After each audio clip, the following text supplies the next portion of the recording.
Welcome to the channel. Let's move on to the current news.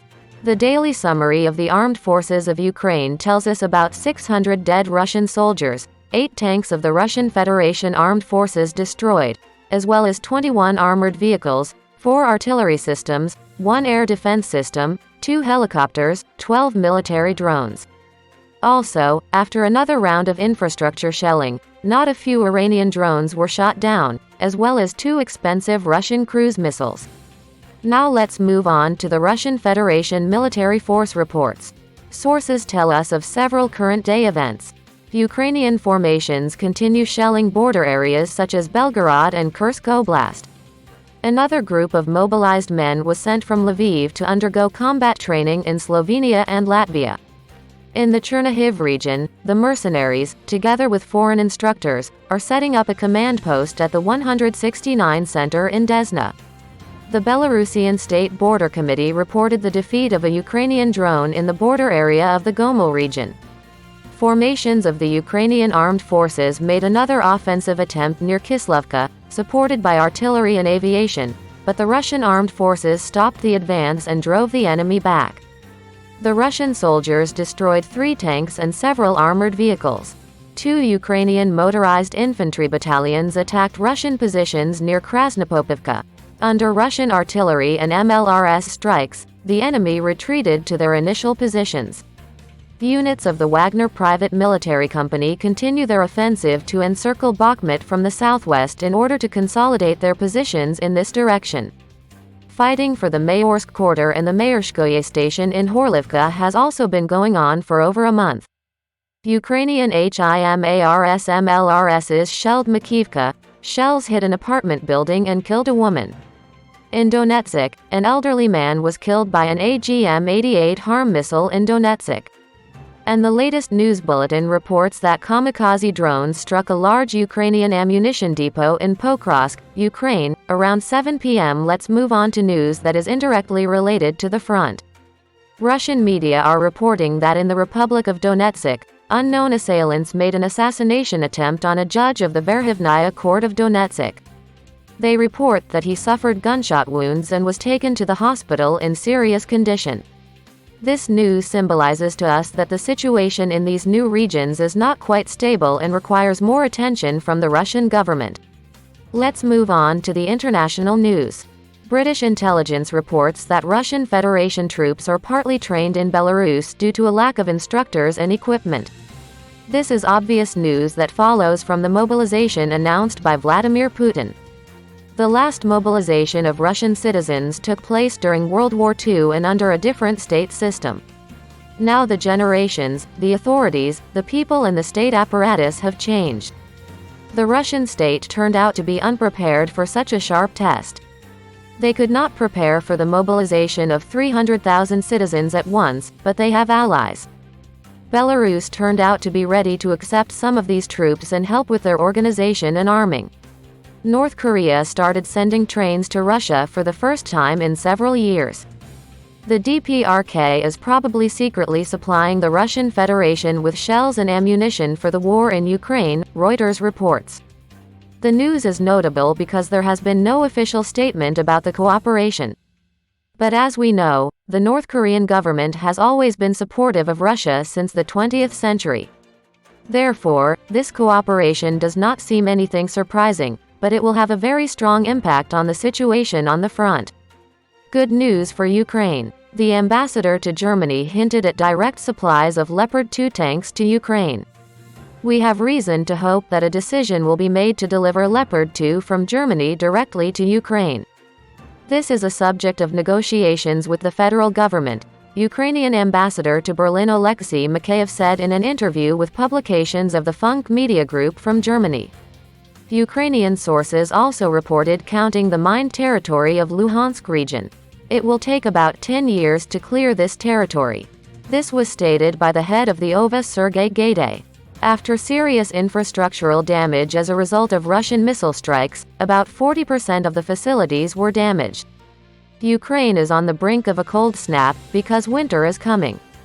That's why there is support news almost every day. Today's new news is that 17 European Union countries have sent 500 power generators to Ukraine, according to the Directorate General for European Civil Protection and Humanitarian Aid Operations. Also, a shocking new statement has been released by Iran. The Iranian government said that it supplied its unmanned drones to Russia, but that was before the war in Ukraine. And all the accusations that other states are laying on them, they consider false. Iran claims that it did not supply drones to Russia after February 24, 2022, but it often comes across information that Russia did not have uranium-2 drones before the war, but only recently, which puts the Iranian government in a very difficult position before the world stage. This is despite the fact that for the third month in Iran there have been large rallies across the country because of the murder of a young girl. The situation in Iran is complicated. The German newspaper Bild is reporting that Iran may have sent a new shipment of drones and probably missiles to Moscow. German newspaper Bild writes that on Thursday morning a cargo Il-76 flew to Moscow, which belongs to the airline Poya Air. The company is under sanctions because of the delivery of illegal cargo. The airliner took off from Iran and landed at Vnukovo Airport in Moscow. Unloaded and moved large boxes to a warehouse. It turns out that there is an information war going on. It turns out to be interesting. President Lukashenko of Belarus appeared again in the world information field and told an interesting news. He says that when Ukrainian President Vladimir Zelensky came to power and asked him for various help, including with Russia, he helped him with everything. He considered him a friend and brother, but Zelensky turned out to be a traitor.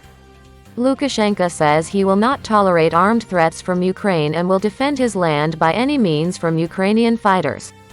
News from the Pentagon. To date, Russia has not been able to destroy any of the HIMARS units transferred by the US to Ukraine. The statement is ambiguous. Ukraine does not have many HIMARS systems, so it is quite possible for Russia to find them and nothing particularly prevents them from destroying them. But time will tell what was right and who was wrong. Also, dangerous news came from the Mediterranean Sea. In the beginning of November, the U.S. nuclear submarine USS Rhode Island entered the Mediterranean Sea. It is considered the largest submarine nuclear weapons carrier in the world.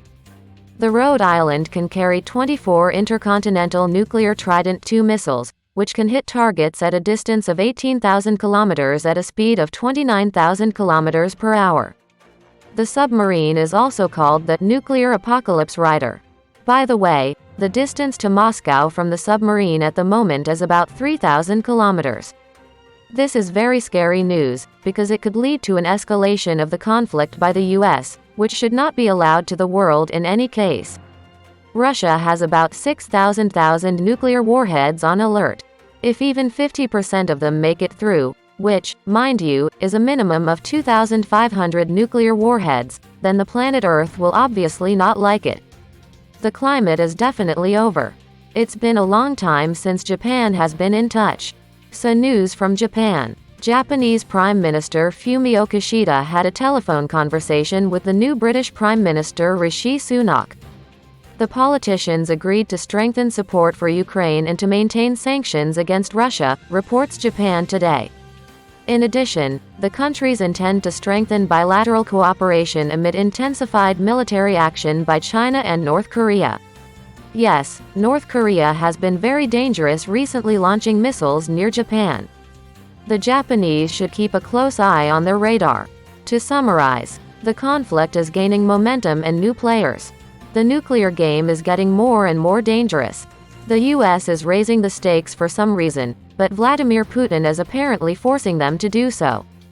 Otherwise, why else would they launch a warship near Russia that can reach anywhere in central Russia?